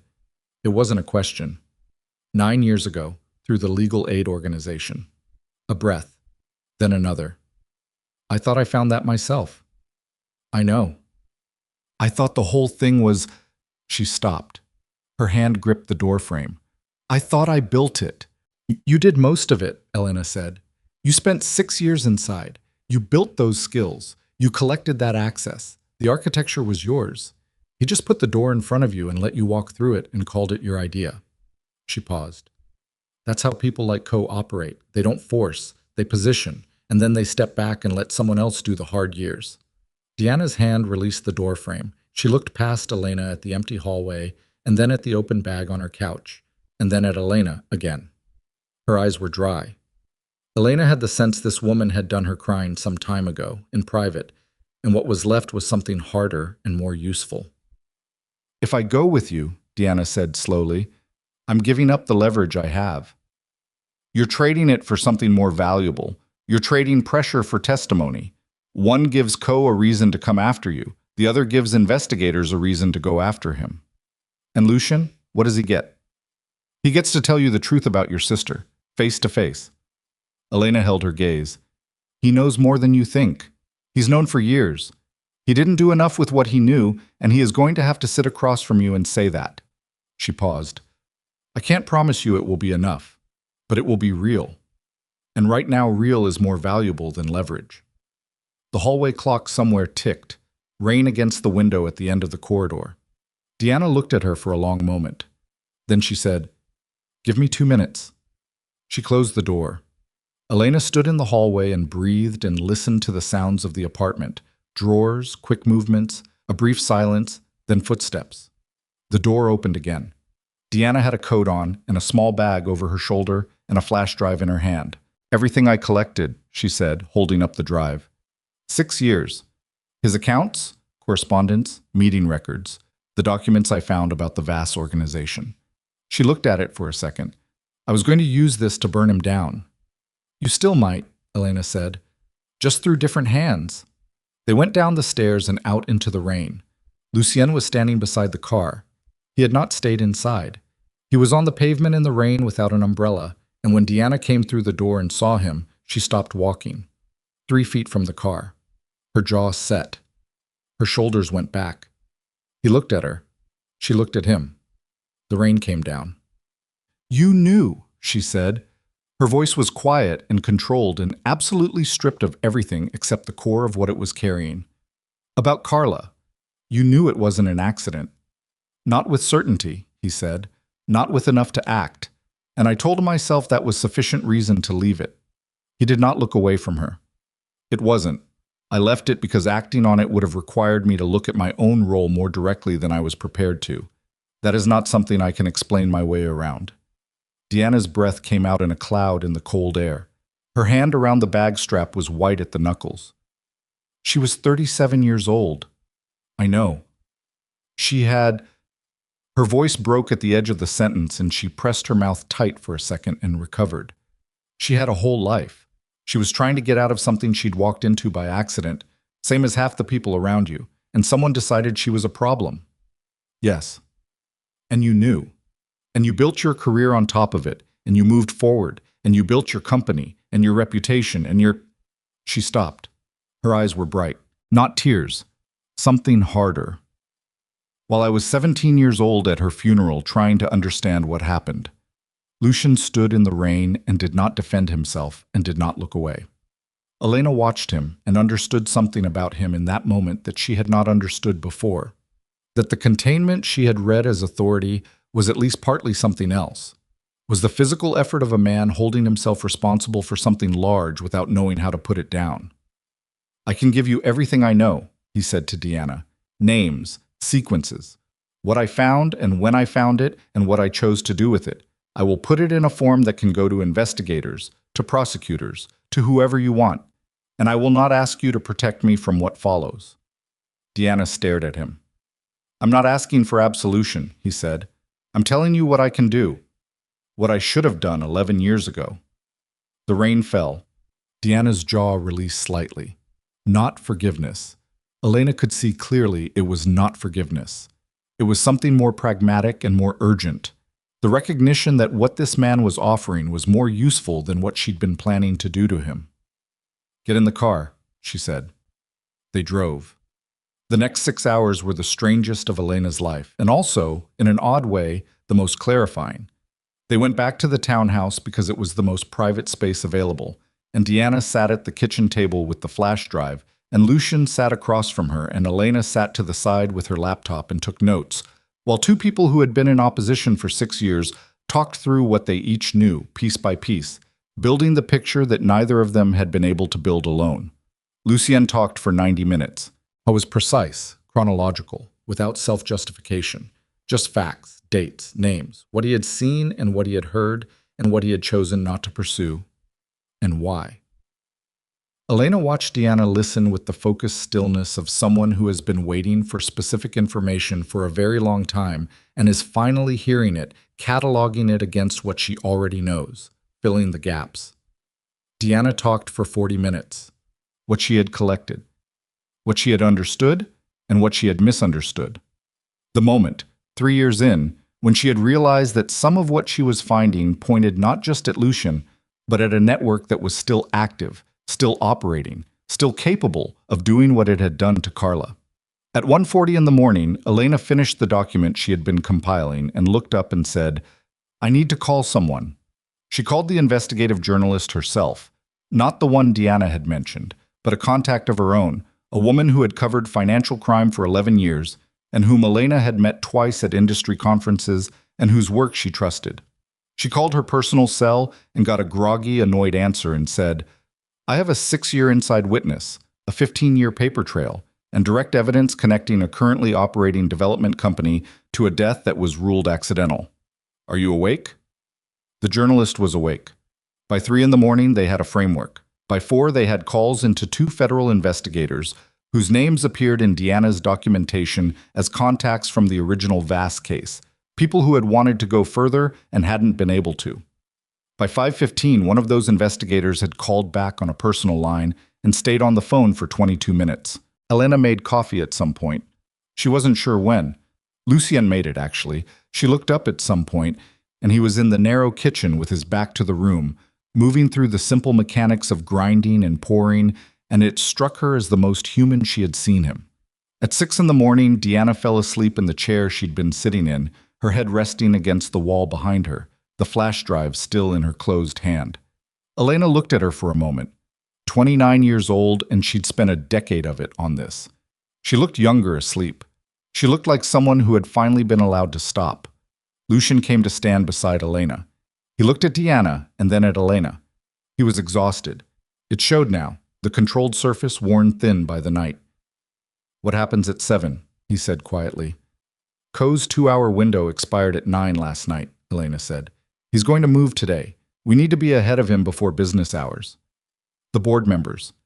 "I need to talk to them before he does. I need to give them the full picture. Not just the documents they received, but what those documents are actually part of and what's been built on top of them. They need to understand that the company's viability depends on getting in front of this rather than being buried by it." She looked at him. "Can you get them on a call at 7:30? "Yes." "Then I need 30 minutes to prepare what I'm going to say." He nodded. He started to move away and then stopped. He stood there for a moment with his back to her, looking at something on the bookshelf she couldn't identify. "You should not be in this," he said. "You came to my house to surprise someone you cared about, and you walked away and I pulled you back into something I had no right to bring you into." "You gave me a choice," she said. "Multiple times. I made them. I'm aware of that. I'm also aware that I made the choices more available than I should have." She considered that. "You were honest with me," she said. "Every time I asked a direct question, you gave me a direct answer. That's—" She paused. "That is not nothing, for the record." He turned slightly. Not all the way. Just enough that she could see the side of his face. "No," he said. "I suppose it isn't." The 30 minutes went. Elena sat at the kitchen table with her laptop and her notes and built the clearest, most precise summary she had ever constructed in her professional life. Financial, legal, operational, the full anatomy of what Vincent Co. had built, and how it worked, and what it was positioned to do, and what stood in the way of it. She wrote it the way she had always written things, the way that had caught a 7-figure discrepancy when 2 senior analysts had missed it, with total attention, 0 decoration, the discipline of someone who trusted accuracy more than persuasion. At 7:28, Lucien brought both board members onto a secure line. Elena talked for 19 minutes. When she finished, the line was quiet for a moment. Then the first board member, a woman named Carver, whom Elena had never met, whose voice on the phone was measured and direct, said, "What do you need from us?" Your public confirmation that the company's board was approached with fraudulent pressure material and that you stand behind the company's formation and independence. Elena kept her voice level. Today, before noon. Another pause. We'll draft something within the hour, Carver said. The line closed. Elena set the phone down. Across the table, Lucian was looking at her with the particular expression she had learned to read. Not the assessment of their early meetings. Something else. Something that had no calculation in it at all. Deanna stirred in her chair. She opened her eyes, looked at the room, and for 1 second had the disoriented expression of someone who has woken in a place they decided on while exhausted and is now reckoning with what that decision means. Then she straightened and looked at the flash drive in her hand. Is it morning? She said. Just past 7:30, Elena said. Deanna looked at Lucian. Something passed between them. Not warmth, not yet, maybe not ever, but something that had the texture of acknowledgement, of two people who had been looking at the same thing from opposite directions and had finally arrived at the same room. What happens now? Deanna said. Now, Elena said. We find out whether Vincent Coe makes the first move or we do. Her phone rang. The journalist. Her voice tight, quick, already running. My editor just got a legal notice. Coe Development's attorney sent a cease and desist related to a story they say we're planning to publish. They know we've been talking. Elena was already on her feet. How? I don't know, but they're moving. If we're going to publish the initial report and get the federal contact to confirm the investigation is reopened, we need to do it in the next 3 hours or he buries it under injunctions. 3 hours. Elena looked at Lucian. Lucian looked at Deanna. Deanna stood up from the chair and put the flash drive in her coat pocket and said, without inflection, Tell me what to do. And somewhere across the city, in an office Elena had never seen and would not see until it was too late to matter, Vincent Coe was on the phone with someone, his voice still smooth and conversational, the voice of a man who had never needed to raise it, and he was saying words that were already in motion toward all three of them. And the words were simple and they were irreversible, and they were aimed with the particular precision of someone who had spent 11 years being patient and had just decided that patience was finished. The 3 hours felt like 30 minutes, and like 3 days simultaneously. Elena worked from the townhouse kitchen table because moving meant losing time, and time was the only resource that mattered now. Lucien was on his phone in the next room, voice low and continuous, working through the board members and the company's legal counsel and 2 other contacts she didn't have names for. Deanna sat across from Elena with her laptop open and the flash drive connected and was pulling files in sequence, organized, methodical, the 6 years of collected material being sorted and transmitted to the journalist's secure server in batches. Elena watched her work and thought, she's good. Whatever else is true, she is genuinely good at this. The wire transfers from 2019, Elena said without looking up from her own screen. The ones routing through the Meridian Isle entity. I need those first. Deanna pulled them without comment and sent them across. Outside the kitchen window, the city was waking up into a gray morning, the rain from the night before still sitting in the gutters, the light flat and cold. Elena had been awake for 26 hours. She knew this because she had been awake when the previous day started, and she was still awake now. And the knowledge of it lived in her eyes and the base of her skull, but not yet in her hands, which were still precise, still accurate, still doing what she needed them to do. The journalist, her name was Petra Walsh, called at 8:14. The federal contact confirmed, Petra said. On record, the Carla Reeves case is being formally reopened as part of a broader inquiry into vast connected activity. They've been building toward this for 18 months, and our material accelerates their timeline significantly. Elena exhaled slowly. How fast can you publish the initial report? We're writing it now. I need 2 things from you before we can go. A quote from one of the board members confirming the pressure campaign against the company, and the name of the federal contact we can attribute on background. Elena relayed both within 4 minutes. We publish at 10, Petra said. Online first, with the full documentation package linked. Coe's attorneys sent your editor a cease and desist this morning. Our legal team reviewed it at 7. It's thin. They were moving fast and it shows. We're proceeding. A pause. Elena, this is going to be loud when it lands. I know. Are you prepared for your name to be in it? She had not thought about this specifically, She thought about it now for approximately 4 seconds and found that she was. Yes. All right, we'll keep your role as a financial consultant who identified irregularities. That's accurate and it's defensible. It's also true, Elena said, which helps. The call ended. She looked up. Deanna was watching her from across the table. It's moving, Elena said. Deanna nodded once. She looked back at her screen, then, what happens to me? The question was direct and deserved a direct answer. You'll need to give a formal statement. The fact that you accessed your employer's private documents without authorization is a legal exposure, and I won't tell you otherwise. But the 6 years of evidence you collected, combined with the cooperation you're providing now, and the fact that the target of your investigation is himself under federal scrutiny, will be significant factors. Elena held her gaze. You should have an attorney before you speak to anyone officially. Today, before noon. I know a legal aid attorney. From Coe's organization. Deanna's mouth tightened. Right. She looked back at her screen. I'll figure it out. Yolanda can give you a name. She knows people.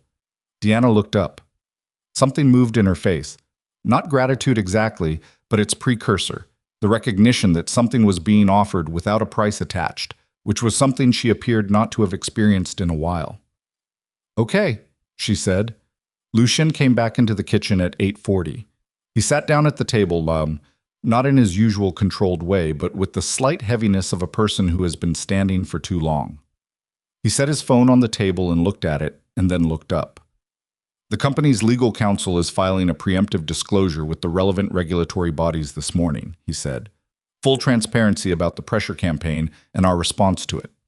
Our attorney believes that getting in front of it formally before COE can file anything substantive will establish the timeline correctly. He paused. It will also make everything public.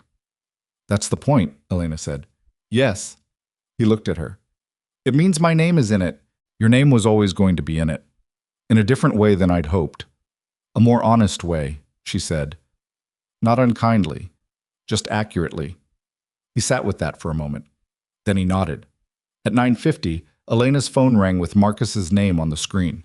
She stared at it for a long second. She hadn't seen his name on her screen in days. He had apparently stopped calling sometime in the past week, and she had not noticed the stopping until now, when his name reappeared and she realized she had to consciously recall what it used to feel like to see it. It felt like very little now. That was its own kind of information. She answered because not answering felt like a decision made from avoidance rather than intention, and she was finished making decisions from avoidance. Elena. His voice was different from the voicemails, quieter. The performance had come off it.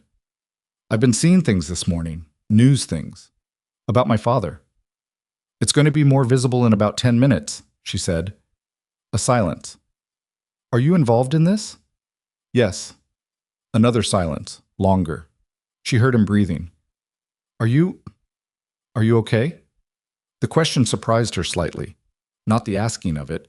He was capable of caring when it cost him nothing, but the texture of it.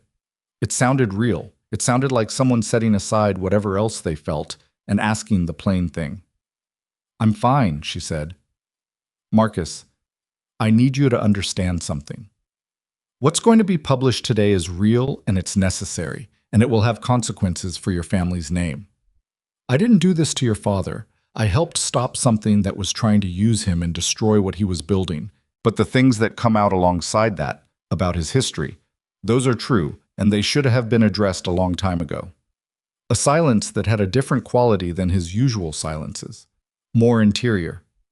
I know, he said finally, and then, I know he's not. I know what he was. I've known for a long time. Something shifted in his voice. I think I thought if I didn't look at it directly, it wasn't really. He stopped. That's not an excuse. No, she said. It isn't. Elena. His voice was lower now. I'm sorry. Not to get you back or because of any of this. I'm sorry. What I did to you was. He stopped again. I knew you trusted me. I used that. That was a choice I made, and I made it deliberately, and it was wrong. She sat with this. Outside the kitchen window, a pigeon landed on the ledge and looked in for a moment and left. I know, she said. I believe you mean that.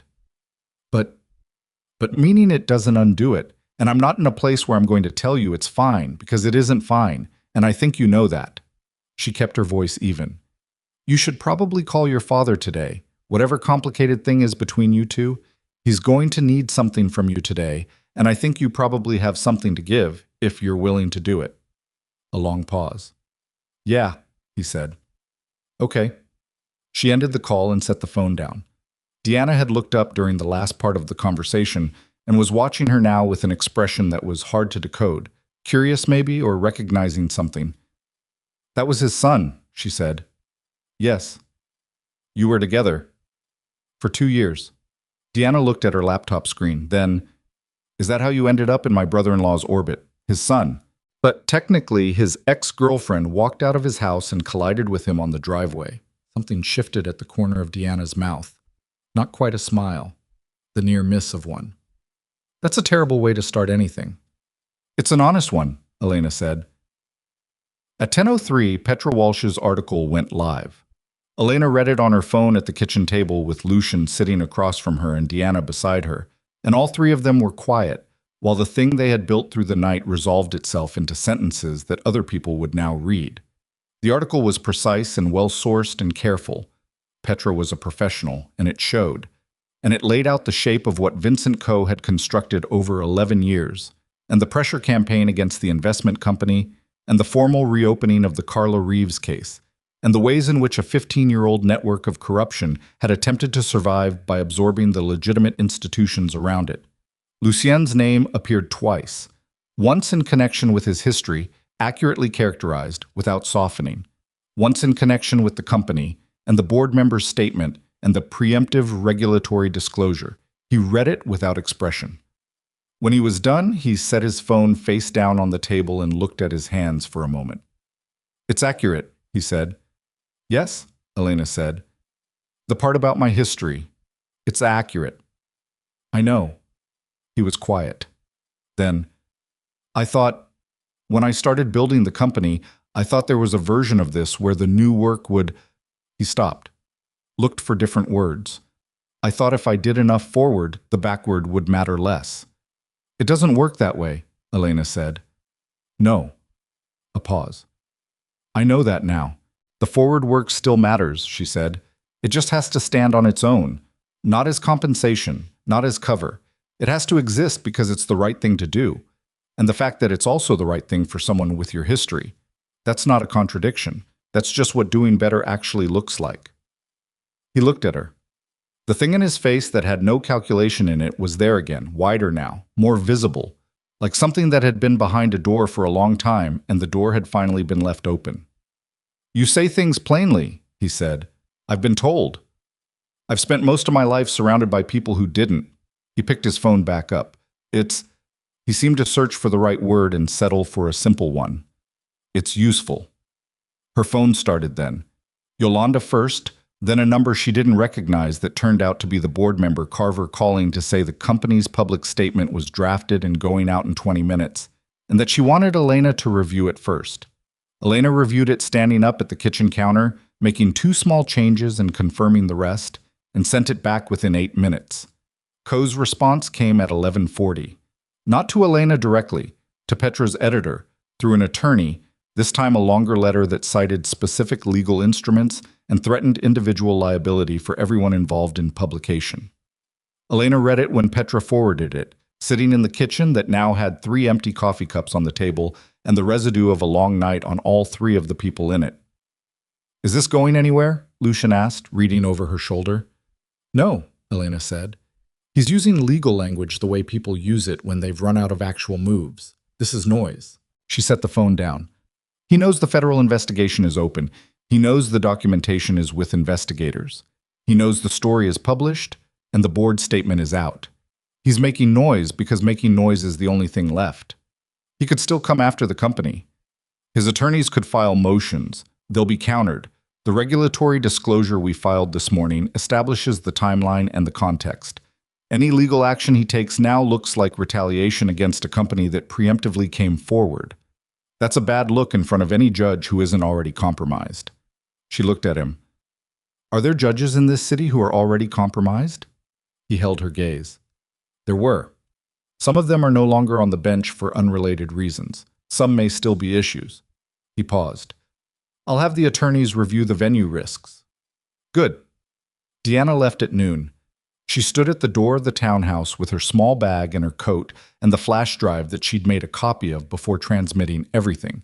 Not for leverage, she said, but because having only one copy of the only thing that mattered to her was a risk she wasn't willing to take again. Elena understood that completely. The attorney Yolanda recommended, Deanna said. Her name? Elena gave it to her. Deanna entered it into her phone. They stood there for a moment. It was one of those moments that has a lot of history in it and not enough language for all of it, where the appropriate thing to say runs up against the inadequacy of whatever words are available. I didn't know it would go this way, Deanna said. Nobody ever does. I wanted to destroy him.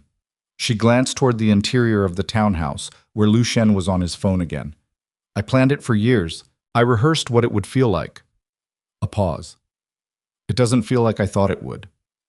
What does it feel like? Deanna thought about this seriously, the way she seemed to think about most things. Like something finished, she said.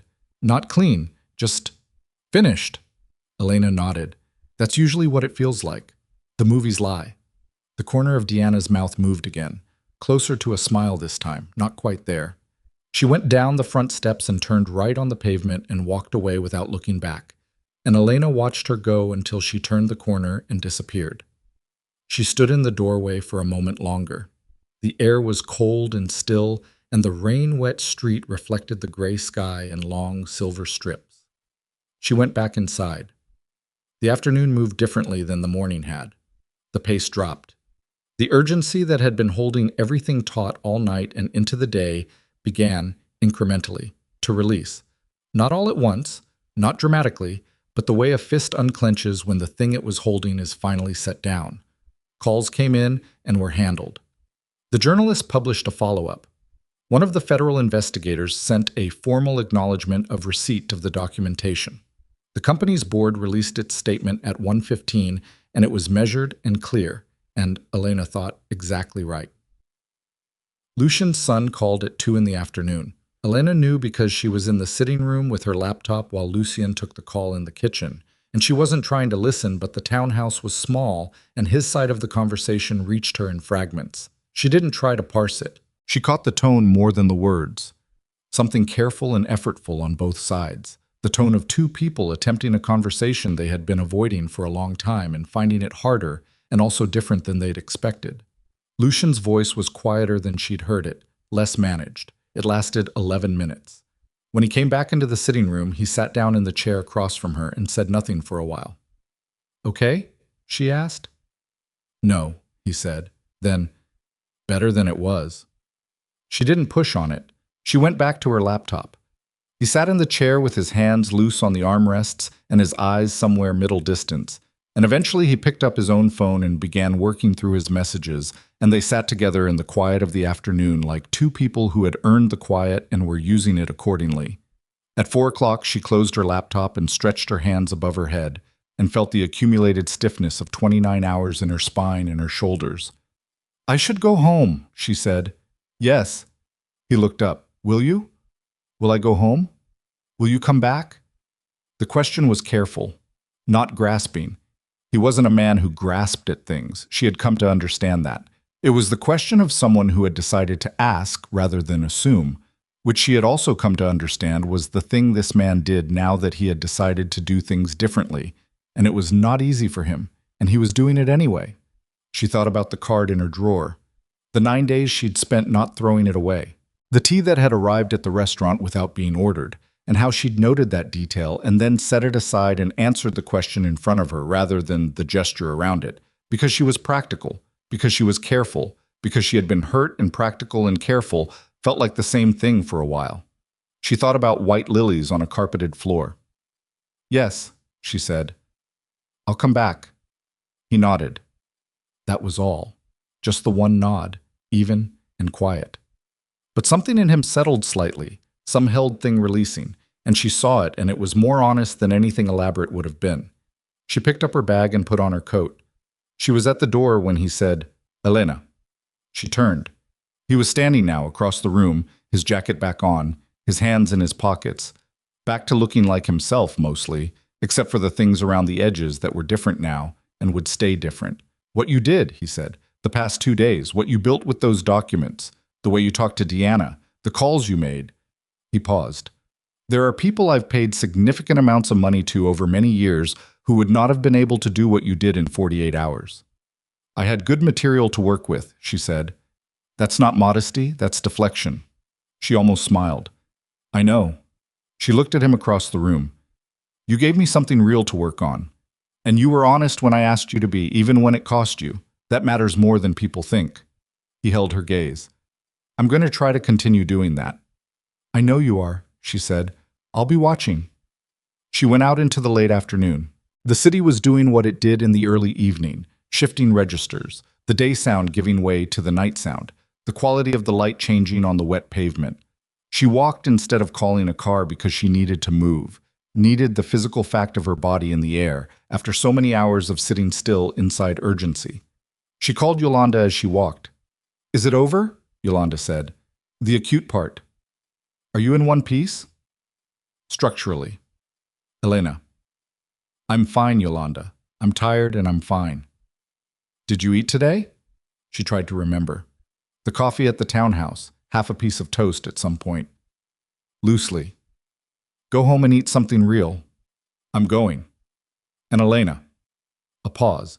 The particular Yolanda pause that meant something was being said carefully. Whatever this is that you're in the middle of, whatever it becomes, just make sure it's something you chose, not something you drifted into. Elena walked half a block before she answered. The streetlights were coming on, one by one, down the length of the avenue. I know the difference, she said. This time I know the difference. Good, Yolanda said. That's all I needed to hear. She hung up and Elena walked the rest of the way home in the cooling dark. She made dinner. Actual dinner. Rice and vegetables and something protein. The kind of meal that takes 20 minutes and tastes like effort and nourishment and the deliberate act of taking care of yourself. She ate it at the kitchen table. She did not stare at the wood grain. She ate and tasted it and looked out her window at the ordinary evening and let herself be inside it rather than somewhere behind it. Afterward, she washed the dish and dried it and put it back in the cabinet. She sat in her chair by the window and let herself be quiet for the first time in days. Genuine quiet. Not the effortful, held quiet of someone suppressing feeling, but the real kind, where you're not suppressing anything because the thing that needed doing is done, and the feeling that comes after doing it is not relief exactly, but something adjacent to it, something like ground under your feet after a long time of not having it.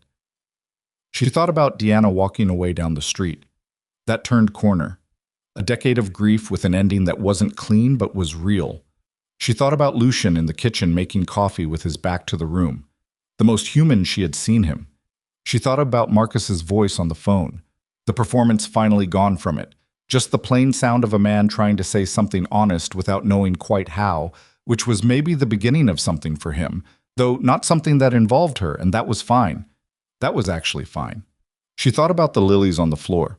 She had walked away from that hallway carrying the pieces of something she hadn't known was already broken, and the road from that point to this one had moved through a night she hadn't expected, and a man she hadn't anticipated, and a truth that had been buried for 15 years under the weight of people's choices to leave it there. She had not left it there. That was something. Months later, on a Tuesday in early spring, Elena stood outside a low building in the northern district with new windows and a painted sign above the door, and a small crowd of people from the neighborhood gathered on the sidewalk. The education center had opened the week before, reading programs for adults, after-school tutoring, vocational training in the evenings, and today was something smaller, just a walk-around, staff and a few community members, and the company's program director going through what was working and what needed adjustment. Elena had her notebook. Old habit. She took notes in actual handwriting because typing felt too removed from the thing being described. Lucien was beside her, not in front of her, not managing the situation, beside her, which was where he had been since she came back, and it was where she had asked him to be. He asked good questions of the program director. He listened to the answers without filling them in. He had gotten better at listening, she thought, over the past months. Or maybe he had always been capable of it and was only now using it in the right direction. Deanna was not there. She had given her formal statement to the federal investigators in December, with her attorney present. The legal exposure for her unauthorized access to Lucian's documents had been addressed through a cooperation agreement, not eliminated, but managed. She was not in the city anymore. She had gone somewhere quieter, somewhere Elena didn't have an address for but received occasional emails from, short and factual, the emails of someone relearning how to be in an ordinary life. The last one had said, "The investigation is moving. They think they'll have enough on Co for trial by fall. I've been asked to testify." I said yes. A pause in the text.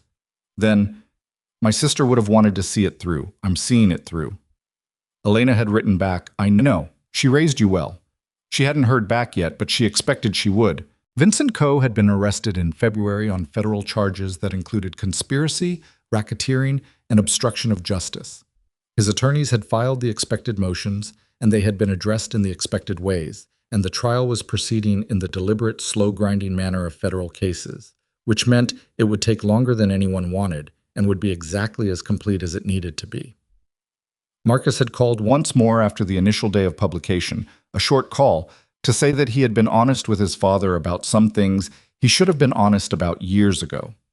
Elena had said that was good. He had asked how she was. She had said she was well. They had said goodbye without the particular specific weight that goodbyes used to have between them, which meant the weight had finally resolved into something less than itself. She stood outside the education center on the Tuesday in spring and read a note she'd made about the after-school tutoring numbers. Enrollment was above projections by 30%, which meant the space was already too small, and they were going to need to think about expansion earlier than the 5-year plan had anticipated. She wrote space, earlier than planned, and put a box around it. "You're making a box around something," Lucienne said, not looking at her notebook. "Enrollment's at 30% above projection. We're going to need to expand the tutoring space within 18 months instead of 5 years. Is that a problem?" "It's a good problem." She looked up. "It means people want it."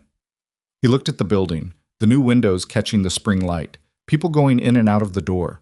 A woman helping an older man navigate the entrance, both of them talking, both of them laughing at something. "Yes," he said. "It does." They stood there for a while. The program director had moved down the block and was talking to a group of teenagers with the focused, slightly over-energized manner of someone new to the work who still had everything to prove. Elena watched him and thought, he'll be good at this in 2 years. Right now he's working too hard to convince people. In 2 years he'll have learned that people don't need convincing. They need showing up. "I've been thinking," Lucienne said, which was how he started things when he'd been thinking about them for a while and had decided they were ready to be said. "I know," she said. "You have the face." "I have a face?" "When you've been thinking, yes." He looked at her. "What does it look like?" "Focused, but quieter than your regular focused, like you've already had most of the argument and you're just figuring out where to start." Something moved in his expression. That thing that wasn't quite a smile but occupied the same territory, that she had become familiar with over months of watching his face for what it actually held rather than what it presented. "I've been thinking," he said again, "about what comes next. For the company. There are 3 other districts in this city that have the same deficits this one had. The infrastructure is there. It just needs to be activated in the right way. That's a 10-year project minimum. I know. The funding model would need restructuring. You can't replicate what we built here just by applying the same template. The community composition is different in each district, which means the program needs are different, which means the financial architecture needs to flex to match that." "Yes." He paused. "I'd need someone who could design that flexibility into the model from the beginning rather than retrofitting it." She looked at him. "Is this you asking me something?" "It's me telling you what I'm thinking about. And waiting to see what I say." "Yes." She looked back at the building, the morning light on the new windows, the teenagers down the block who had gradually shifted from talking to the program director to talking with him, which was the difference that mattered. "I'd need full authority over the financial structure," she said. "Not consultant authority. Real authority. My name on it." "Yes." And I'm going to be difficult sometimes. When I see something that isn't right, I'm going to say it plainly, and I'm not going to soften it because it's inconvenient. I know, the quiet thing in his voice. That's precisely why I want you on it. She made another note in her notebook. Not about enrollment this time. She wrote the names of the 3 districts he hadn't named yet, but that she already knew because she'd looked at the city's infrastructure data 6 weeks ago when she started seeing the shape of what the company was capable of, and she had already begun, quietly, to think about what the expanded version could look like. She put a box around those too. Tell me about the districts, she said, and he began to talk.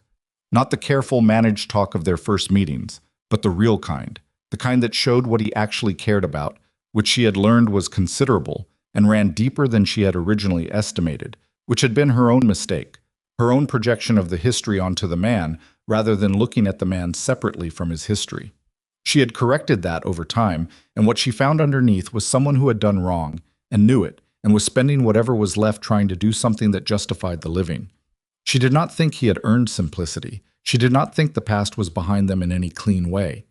But she thought that what they were building, the company, the work, the particular thing between them that had no clean name yet and didn't need one, was real. Not because it had started cleanly, because it hadn't. Not because everyone involved was good, because none of them were only that. Because they had chosen to do it honestly, and honesty, she had spent 31 years learning this, was the thing that made anything last.